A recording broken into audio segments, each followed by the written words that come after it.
Hola, ¿cómo están? Hermanos, hermanas, buenos días. Este es el tiempo de la palabra de Dios. Así que bueno, la semana pasada empezamos, bueno, hace 2 semanas ya terminamos con la serie que veníamos viendo de Filipenses. Y la semana pasada pudimos empezar una nueva serie acerca de finanzas, acerca de economía bíblica, ¿no? Y bueno, es lo que vamos a estar viendo un poco hoy, ¿no? Acerca de la economía terrenal en un aspecto. También vamos a poder ver un poco acerca de la economía celestial, ¿no? Jesús dijo que hagamos tesoros en el cielo como discípulos suyos, entonces nuestros tesoros deben estar en el cielo. Vamos a ver un poco eso también. Am, Vamos a abrir nuestras Biblias entonces y el pasaje que vamos a estar estudiando esta mañana está en Eclesiastés capítulo 11.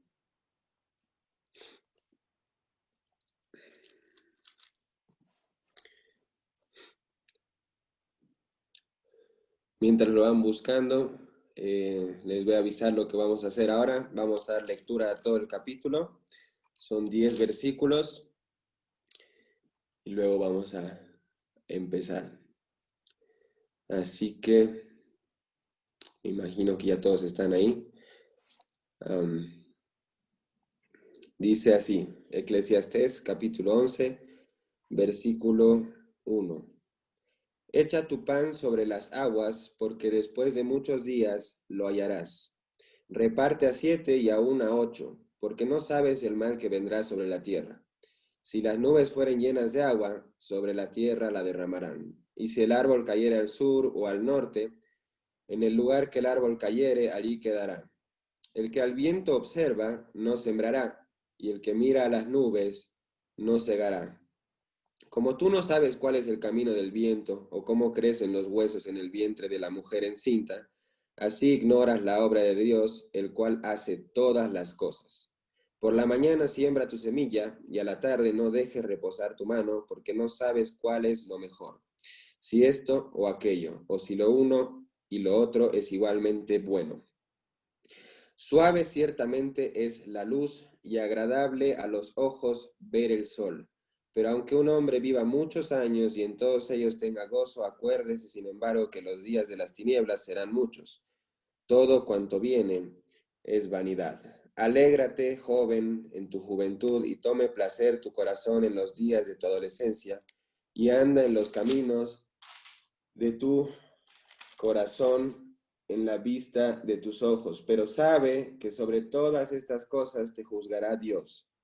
Quita pues de tu corazón el enojo y aparta de tu carne el mal, porque la adolescencia y la, perdonen, porque la adolescencia y la juventud son vanidad. Así que un texto difícil para mí, y es por eso que antes de empezar vamos a orar para pedir la guía de Dios para poder entender cada versículo de este pasaje. A mí me pasó igual, fue como que, ¿qué dice acá? ¿Qué tiene que ver quizá con economía? Pero vamos a orar para buscar la ayuda, la guía de Dios y que nos ayude a interpretarla de la manera correcta. Así que oramos, gracias Dios por la Biblia, gracias por la diversidad de temas que podemos estudiar en ella, con un criterio sabio, correcto, que proviene de ti acerca de todas las cosas. Y gracias por la oportunidad que nos das de estudiar el tema de la economía.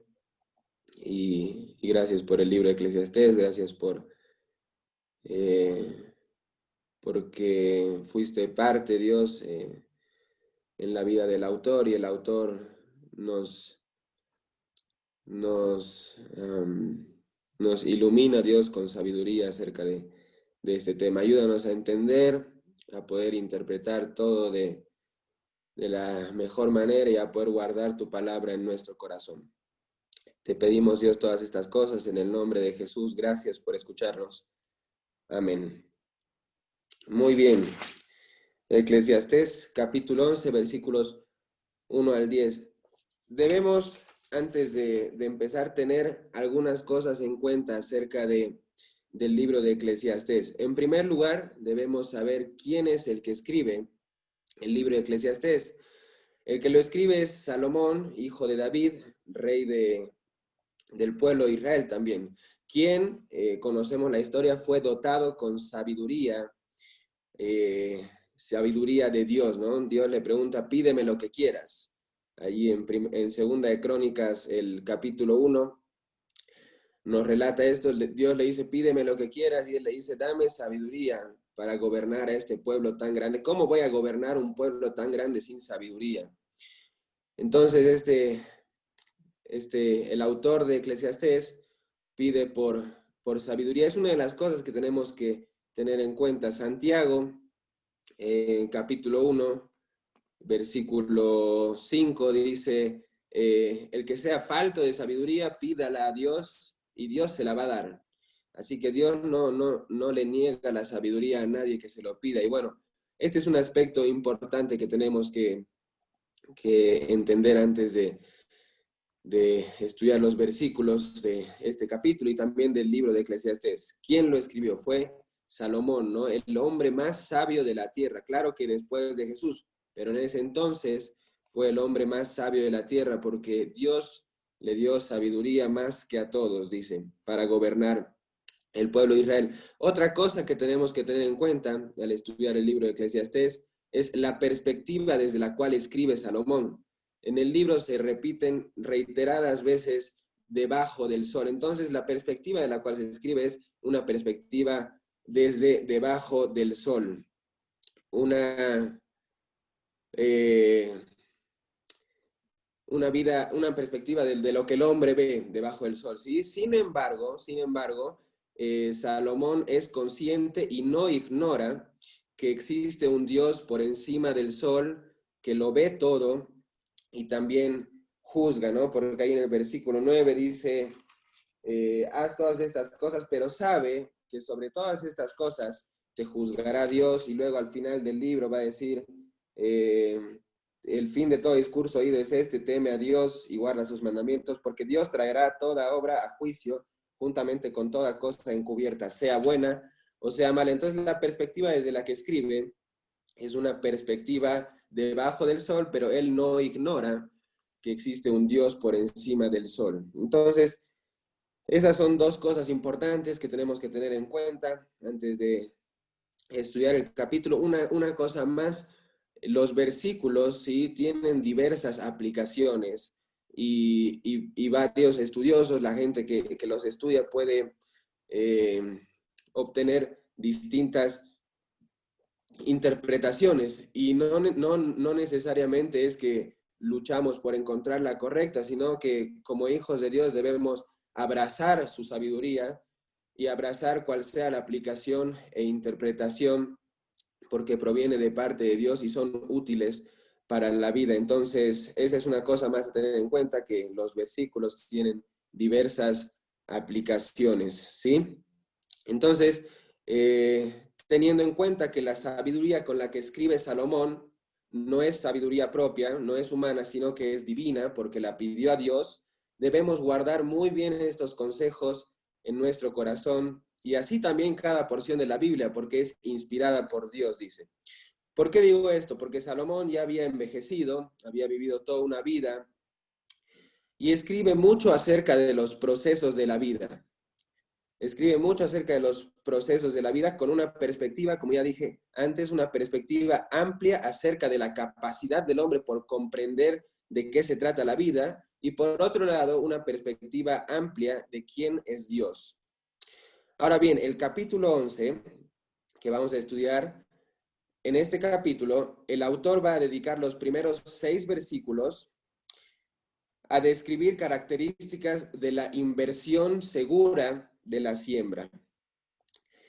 Y en los últimos 4 versículos nos proporcionará una ventana a través de la cual vamos a poder observar características del Dios de la tierra donde sembramos y algunos otros consejos más. Titulé el mensaje de esta mañana de la siguiente manera: sembremos cada día porque la cosecha es segura. Así que, teniendo en cuenta todas estas cosas, vamos a dar lectura al versículo 1. Dice, echa tu pan sobre las aguas, porque después de muchos días lo hallarás. Es sabio y bueno sembrar por una cosecha o un retorno que no se puede ver inmediatamente. El caso puede ser el de sembrar la semilla del trigo, del cual se hace el pan, ¿no? En aguas inundadas y después de muchos días hallar la cosecha. Ese puede ser una interpretación, ¿no? Sembrar en inundaciones y después de muchos días hallar la cosecha. Pero también puede referirse a la generosidad. Déjenme explicarles, porque pareciera ser una acción descabellada y un derroche el que alguien tire pan al agua, a las aguas.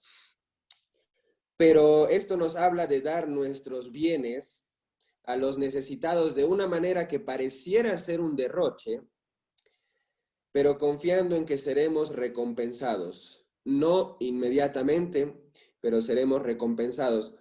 Tengamos en cuenta también lo que dice Gálatas capítulo 6, versículo 9. Dice, no nos cansemos de hacer el bien, porque a su tiempo, si no desmayamos, cosecharemos. Nos dice que la cosecha es segura porque vamos a cosechar en la eternidad. Sea cual sea el caso al que el autor se haya referido, el punto es el siguiente.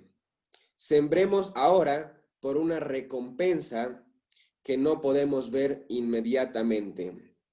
¿Sí? Rairi, acerca de este primer versículo, el comentarista dice, esta es una frase metafórica tomada del comercio del grano en un puerto de mar, que ilustra las posibilidades de éxito de una arriesgada aventura comercial. Como les dije, ¿no? Diversas aplicaciones, pero el punto es el siguiente, y debemos guardarlo. Sembremos ahora por una recompensa que no podemos ver inmediatamente. Ese fue el versículo 1. Vamos a seguir leyendo. El versículo 2 dice de la siguiente manera, reparte a 7 y aún a 8, porque no sabes el mal que vendrá sobre la tierra.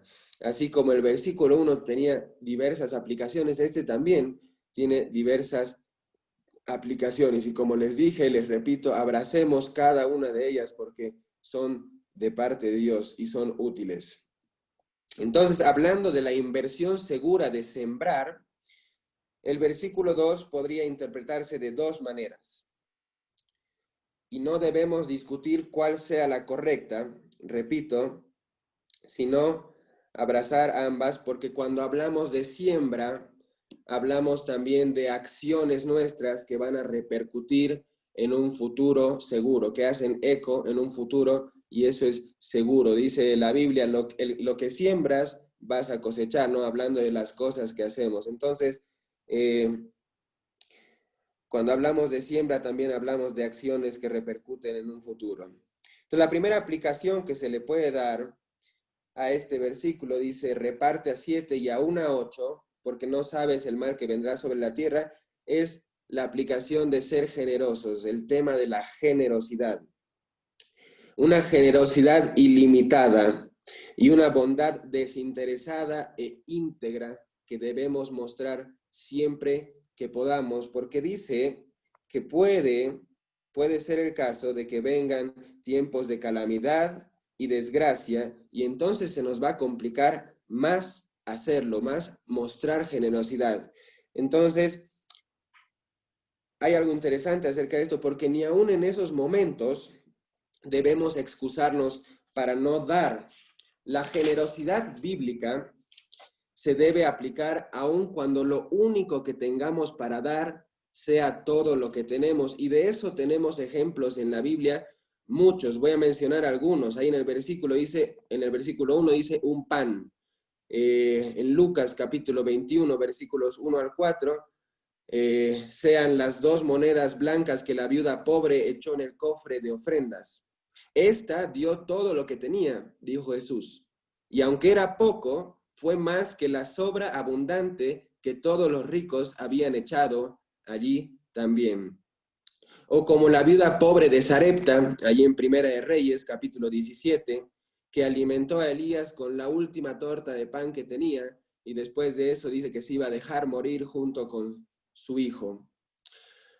Tomemos el ejemplo también más grande de la historia de generosidad de Juan capítulo 3, versículo 16, dice, de tal manera amó Dios al mundo que dio a su único hijo, para que todo aquel que en él cree no se pierda, mas tenga vida eterna. Dio a su único hijo a favor y para el bien de nosotros miserables. Entonces,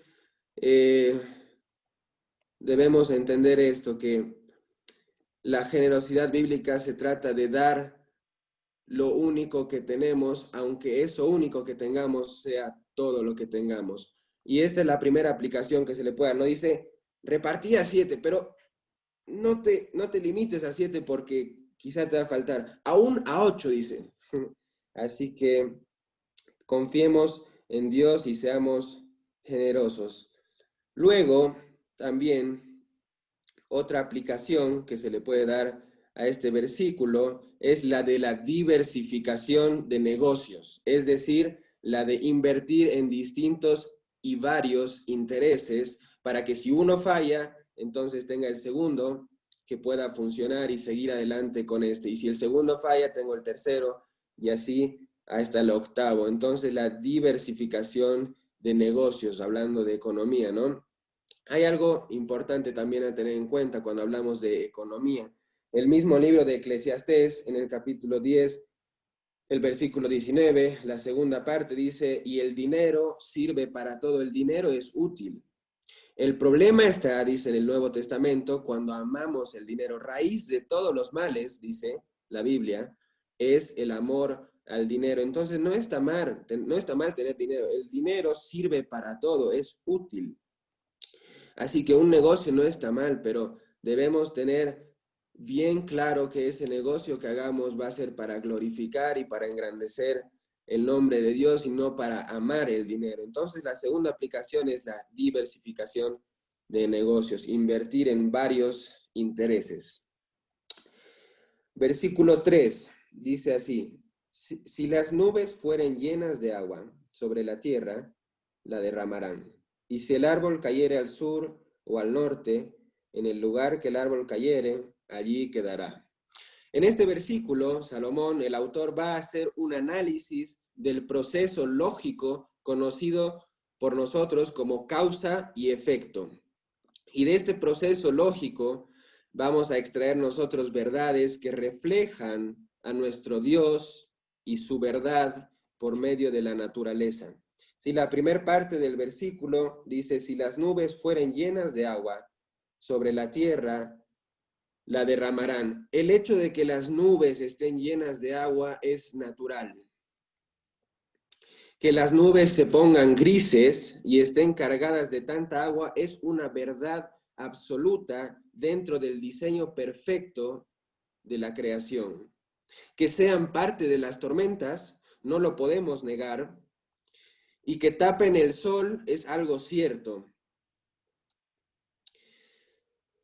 y normal que lo hagan, pero debemos tomar decisiones sabiendo que el sol está allí. Y como dice la segunda parte de la primera parte del versículo 3, y que las aguas se derramarán sobre la tierra, haciendo que la tierna hierba esparcida por Dios, por medio del viento, como lo hace por medio de los pájaros, o sembrada por el hombre, crezca y dé su fruto. Lo que quiero decir es lo siguiente, debemos considerar atentamente esta verdad acerca de las nubes, de que cuando sembremos en esta vida, van a haber momentos difíciles y estos momentos difíciles siempre acarrean bendiciones y siempre lo hacen, no hay duda de eso. Mientras más negras estén las nubes, es más probable que llueva y también, también será más abundante la lluvia, el agua que se derrame. Primera Corintios 10:13 dice que Dios nos somete a pruebas. No es el único versículo que habla de esto, pero Dios nos somete a momentos difíciles en la vida, como lo vemos en la vida de Job. Dice, pero Él no nos pondrá en una prueba que no podamos soportar. Dice que no nos va a probar más de lo que no podamos soportar. Y es más, Él nos va a dar la salida y las fuerzas para salir de esta prueba a la cual Él mismo nos somete, con un objetivo que ya vamos a ver después. Spurgeon comentó lo siguiente acerca de este proceso de la naturaleza, ¿no? Causa y efecto. Si hay nubes, llueve. Dijo lo siguiente, las nubes son carruajes negros que llevan la gracia resplandeciente de Dios. O sea, el sol está allí, no se fue a ningún lado. Debemos sembrar porque a su tiempo, si no desmayamos, cosecharemos. Los momentos van a ser difíciles y no por eso tenemos que dejar de hacer lo que sabemos que tenemos que hacer, ¿no? Sabemos que un momento va a llover, va a desaparecer esa nube, vamos a poder ver el sol, pero que no sea eso una excusa para decir, está nublado, no voy a hacer nada. El gran predicador, también conocido, Spurgeon, dijo lo siguiente, usó a esta nube como un tipo de Cristo, ¿no? Ilustró a la persona de Cristo y dijo lo siguiente, querido creyente, Cristo es una nube que está llena de lluvia, llena de gracia. ¿Por qué razón está llena? Para que Él se pueda derramar sobre la tierra. Y así lo hizo Cristo. Y como lo recordábamos en la cena, Jesús derramó hasta la última gota de sangre para que nosotros, por medio de la fe, podamos limpiarnos de nuestros pecados con su sangre derramada por nosotros. Así que Cristo es esa nube también, una aplicación más. La nube son tiempos difíciles, la nube es Cristo y su gracia para con nosotros.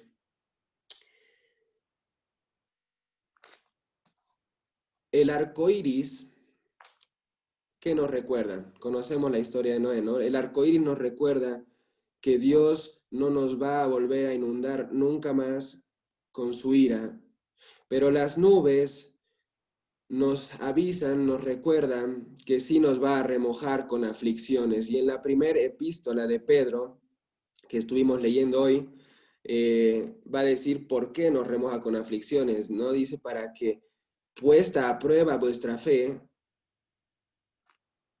sea purificada. Y luego va a decir, las pruebas producen paciencia.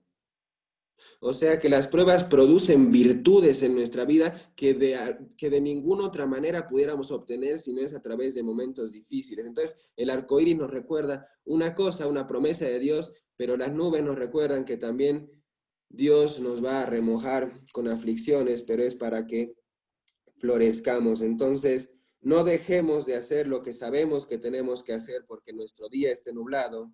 Hagámoslo a pesar de que esté nublado. Sembremos otra vez, porque a su tiempo, dice la Biblia, si no desmayamos, cosecharemos. Y eso en cuanto a la primera parte del versículo, ¿no? El hecho de también, ¿no? Esta cuarentena está siendo un tiempo difícil, no dejes de hacer lo que sabes que tienes que hacer respecto a Dios y también respecto a responsabilidades que tenemos como hombres, como mujeres. Así que bueno, eso en cuanto a la primera parte. La segunda parte del versículo 3 dice así. Y si el árbol cayere al sur o al norte, en el lugar que el árbol cayere, allí quedará. Hay un proceso inevitable y una finalidad para muchos sucesos de la vida. No podemos evitar que el árbol caiga y tampoco podemos evitar la muerte. Es lo que nos enseña esta verdad. El árbol va a caer. Algo que sí podemos evitar, gracias a Dios, es la condenación que viene después de la muerte. Y con esto quiero hacer una pregunta. Tú que estás escuchando, ¿estás seguro de dónde vas a pasar la eternidad? Hebreos capítulo 9, 27 dice, está establecido para los hombres, para la humanidad, que mueran una sola vez y después de esto el juicio. Te quiero hacer otra pregunta. ¿Has sido justificado por el medio que Dios proveyó, su Hijo Jesucristo, para presentarte justo delante de Él? No podemos evitar la muerte, sí podemos evitar la condenación por medio de el sacrificio y el regalo inmerecido que Dios nos otorga en la persona de Jesús. La decisión es tuya y es muy importante que tomes una decisión hoy si todavía no la has tomado. Esas son las verdades que saltan a la vista cuando estudiamos un poco mejor estos procesos lógicos conocidos como causa y efecto, ¿no? En la nube y en el árbol. Versículo 4 al 6 dice lo siguiente: el que al viento observa no sembrará, y el que mira las nubes no segará. Como tú no sabes cuál es el camino del viento o cómo crecen los huesos en el vientre de la mujer encinta, así ignoras la obra de Dios, el cual hace todas las cosas. Por la mañana siembra tu semilla y a la tarde no dejes reposar tu mano, porque no sabes cuál es lo mejor, si esto o aquello, o si lo uno y lo otro es igualmente bueno. Aquí nos habla de las circunstancias, ¿sí? Dice, si estás mirando al viento, y después dice, y si estás mirando a las nubes, entonces no vas a, y entonces no vas a, dice. Cuando dependemos de las circunstancias o pronósticos en esta vida,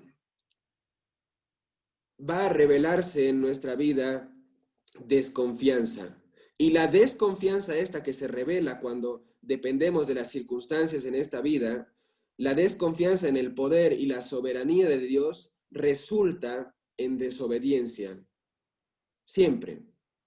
Pero no es así el caso en Hechos capítulo 4, no lo busquen, cuando amenazan a Pedro y a Juan para que ya no prediquen el evangelio, para que dejen de hablar de Jesús en las calles. Les dicen, vuelven a hablar y los linchamos, los matamos. Ese no es el caso. Esas eran las circunstancias. Las circunstancias eran malísimas, estaban advertidos de muerte, ¿no? Pero ellos no desconfiaron.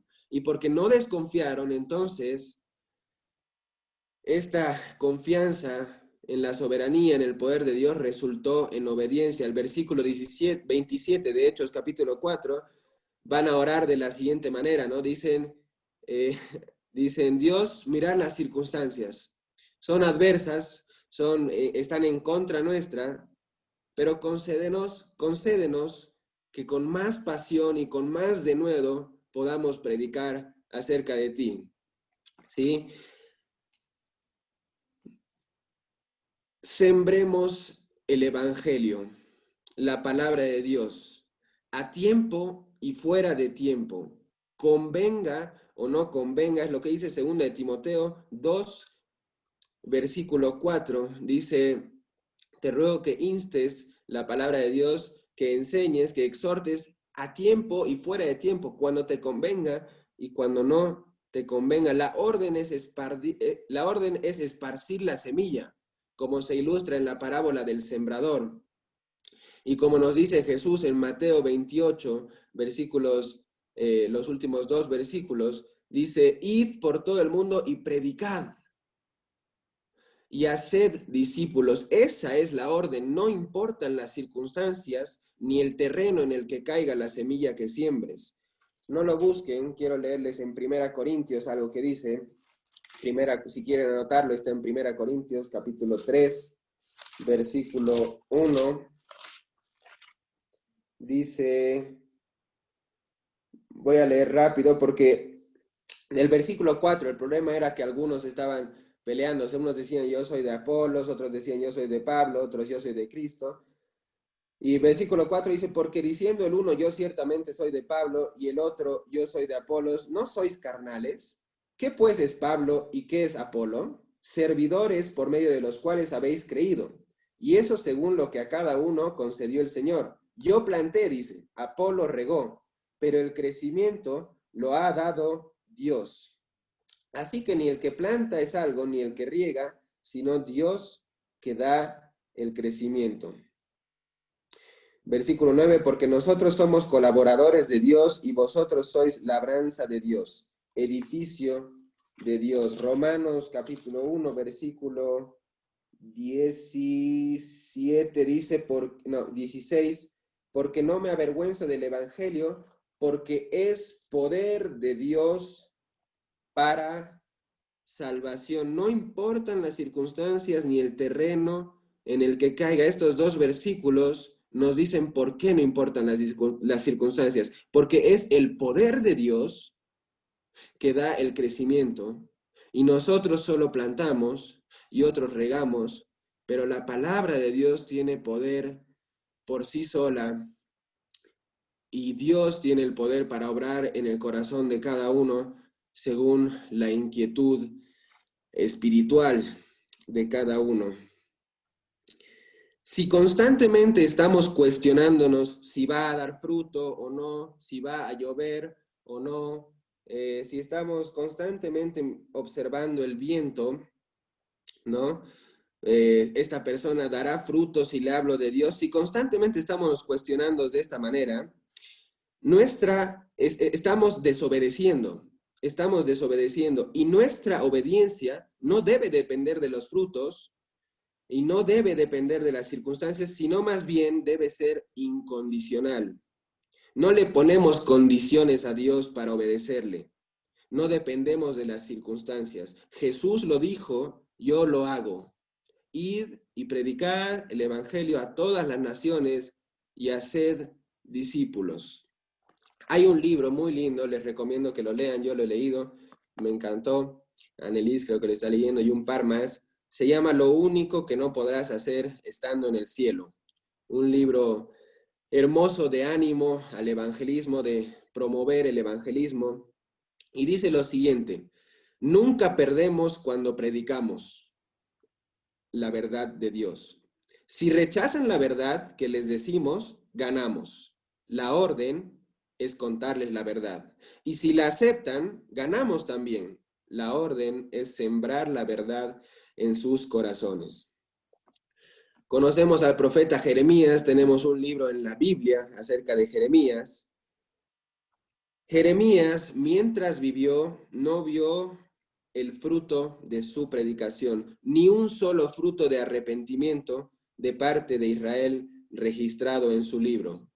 Y eso lo desanimó, nos va a contar Jeremías en una porción del libro, pero no lo frenó, no dejó de comunicarles todo lo que Dios le decía que comunique a Israel. Y con esto podemos ver un aspecto y la esencia de la fidelidad. La fidelidad no se refleja en los frutos, sino en la constante obediencia sin importar cuáles sean las circunstancias.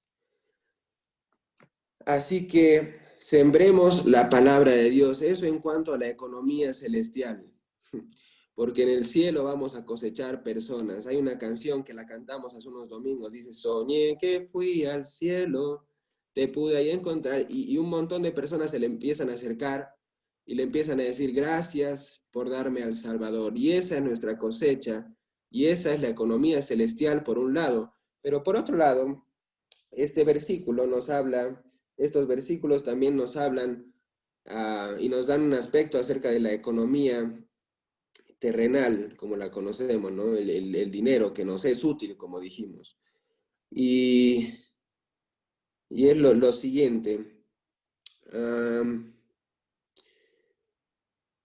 Y quiero dirigirme a nosotros los hombres con la autoridad de la Biblia, ¿sí? Eh, porque la Biblia también a mí me ha golpeado con esto, ¿no? Nuestra responsabilidad es velar por nuestro sustento y también velar por el sustento de nuestras familias con el sudor de nuestra frente. Entonces, sean los tiempos que sean que estemos pasando, sembremos aunque hayan fuertes vientos, aunque no veamos frutos y esté nublado, la cosecha es segura y Dios se encarga de eso. Me explico un poquito mejor. Les animo a leer Mateo capítulo 6, pero dice, Dios conoce nuestras necesidades. Eso no nos exime a nosotros, hombres, de la responsabilidad de con el sudor de nuestra frente a traer el pan a casa cada día. Esa es nuestra responsabilidad como hombre, ¿no? Y lo digo humillado y con vergüenza porque no lo digo con mi autoridad, sino con la autoridad de la Biblia, ¿no? Pero es lo que está diciendo, sembrá, vos trabajá, porque Dios conoce tus necesidades. Pablo mismo trabajaba para dar ejemplo, ¿no? Aunque su trabajo era predicar el evangelio todo el tiempo, habían algunos que se estaban aprovechando de Pablo y le decían, ¿por qué este no trabaja? Y me imagino todos esos comentarios. Y para eso él hacía carpas. El punto aquí es que debemos con el sudor de nuestra frente llevar el pan para nuestra casa. Sabemos menos del futuro de lo que creemos saber y es por eso que cada día necesitamos sembrar como hombres, ¿no? Me dirijo a los hombres, me dirijo a mí mismo. Trabajá, Usai, trabajá. Aunque Dios conozca tus necesidades, trabajá.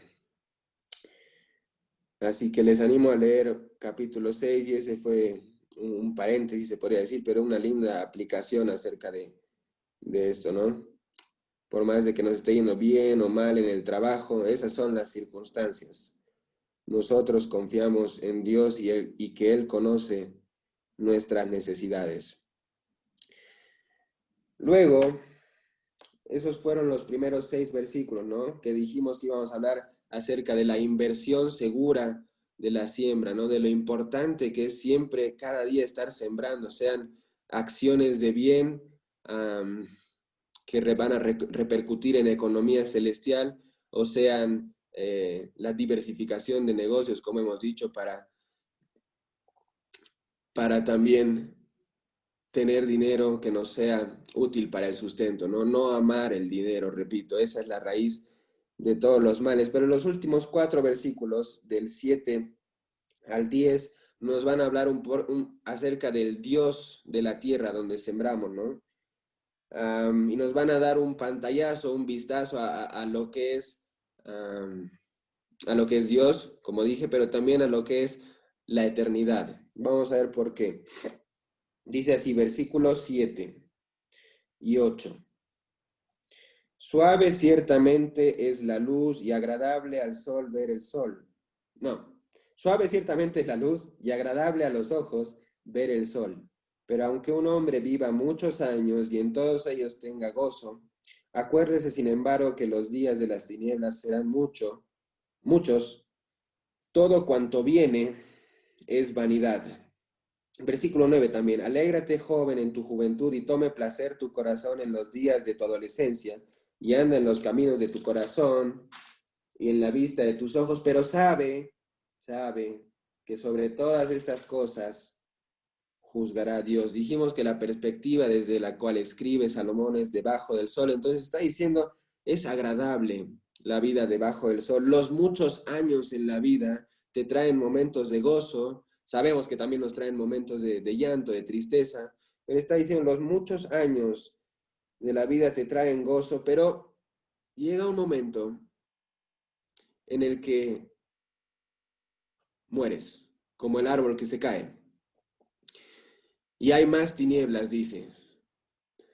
Pero, pero es interesante porque también considera y no ignora la existencia de este Dios. Y hoy, gracias a Dios que podemos tener la Biblia, que es una ventana clarísima hacia la esperanza de que después de la muerte no hay tinieblas, sino que los que hemos abrazado la esperanza por medio de Jesús, veremos la luz gloriosa y pasaremos la eternidad con Dios.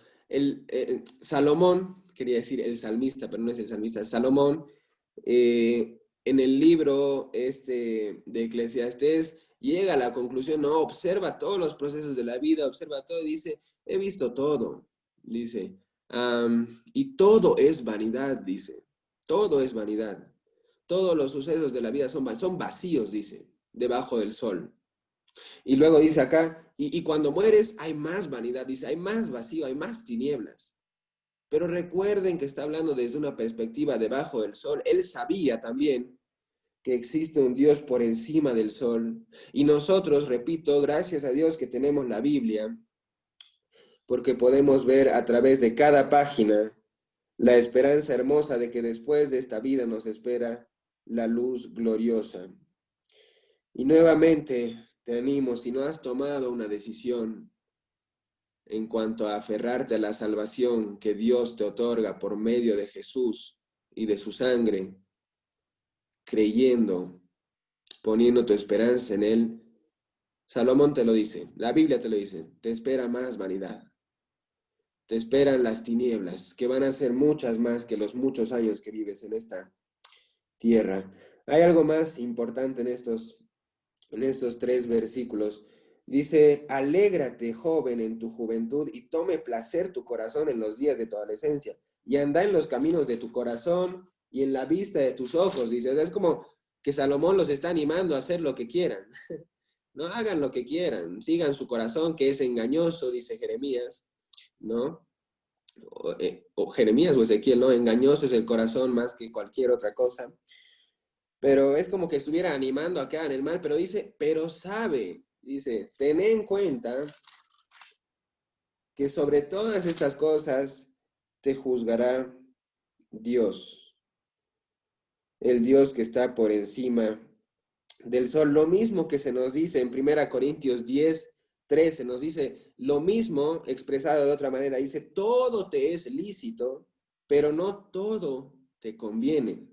Y es interesante porque en el libro de Eclesiastés, en la vida de Salomón, siendo el hombre más sabio del mundo y todo, en el capítulo 7, acompáñenme, léanlo con más calma después, pero en el versículo 23 va a decir, todas estas cosas probé con sabiduría, diciendo, seré sabio, pero la sabiduría se alejó de mí. O sea que siendo el hombre más sabio, Salomón se permitió cosas que no le convenían y dice, la sabiduría se alejó de mí. Lo que nos está diciendo aquí es yo, el hombre más sabio, me permití cosas que no debí y no se las recomiendo, les está diciendo, porque hay un Dios que va a juzgar todo. Hoy leímos, ¿no? En Primera de Pedro, capítulo 1, versículo 17, dice, si pues le llaman a Dios Padre, entonces condúzcanse con temor, sabiendo que Dios los va a juzgar. Todo nos es lícito, pero no todo nos conviene. Salomón dice, probé todo, porque todo me es lícito, pero no todo me convino. Me permití cosas que no debí. Y el error aquí es el siguiente, y el error en mi vida muchas veces, en nuestra vida es el siguiente, así como lo fue en Salomón, quien también escribió este versículo, Proverbios capítulo 1, versículo 7, el principio de la sabiduría es el temor de Dios.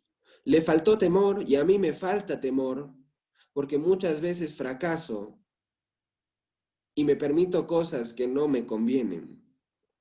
Y es lindo porque Salomón se da cuenta de esto. Se da cuenta de esto. En el versículo 9 ahí dice, pero sabe que Dios va a juzgar. Yo me di cuenta, Dios me va a juzgar por todas esas cosas lícitas que me permití, pero no me convenían. Es más, el libro de Eclesiastés, el último versículo del capítulo 12, los últimos dos, dice, el versículo 13 del capítulo 12 de Eclesiastés, el fin de todo el discurso oído es este. O sea, en fin, lo que quiero transmitir a través de todo este libro de Eclesiastés es lo siguiente. Teme a Dios y guarda sus mandamientos, porque esto es el todo del hombre. Porque Dios traerá toda obra a juicio juntamente con toda cosa encubierta, sea buena o sea mala. Teman a Dios, dice. De nada les sirve ser sabios si no hay temor. Soy la prueba viviente, dice Salomón. el principio de la sabiduría es el temor de Dios, y esto es realmente algo que golpeó mi vida. No estoy teniendo el temor que tengo que tener, pero la autoridad de la Biblia me dice que tema a Dios, porque ese es el principio de la sabiduría, y te dice a ti también, teme a Dios, tenele miedo, porque hay cosas que no le agradan. Por más de que todo te sea lícito, Él va a juzgar las cosas que haces que no te convienen y que no le agradan. Saben, la cosecha es segura. Y el título era Sembremos cada día, porque la cosecha es segura. El temor de Dios nos va a llevar a estar frente a Él. Bueno, la salvación, ¿no? No lleva a estar frente a Él, pero el temor nos brinda un beneficio cuando estemos frente a Él.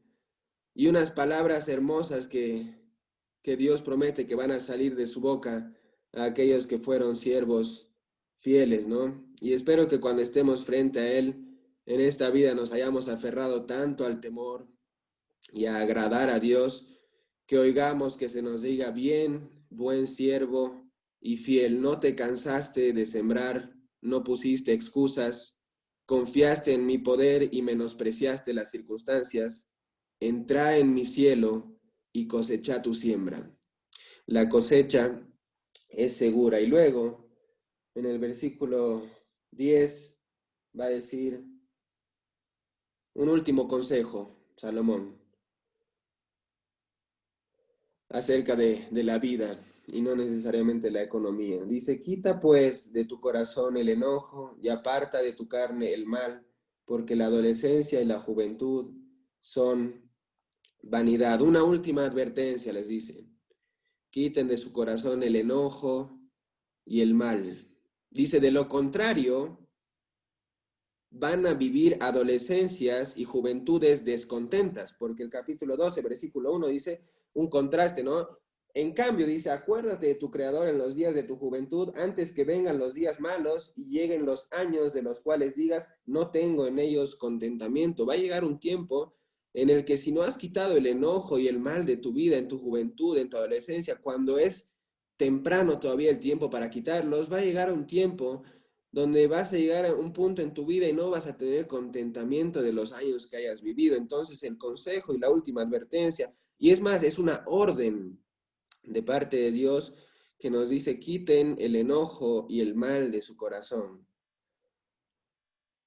reemplácenlo con lo que saben que es bueno, ¿no? Niéguense a sí mismos. El que quiera venir en pos de mí, niéguese a sí mismo. El enojo es propio nuestro, el mal es propio de nuestra naturaleza.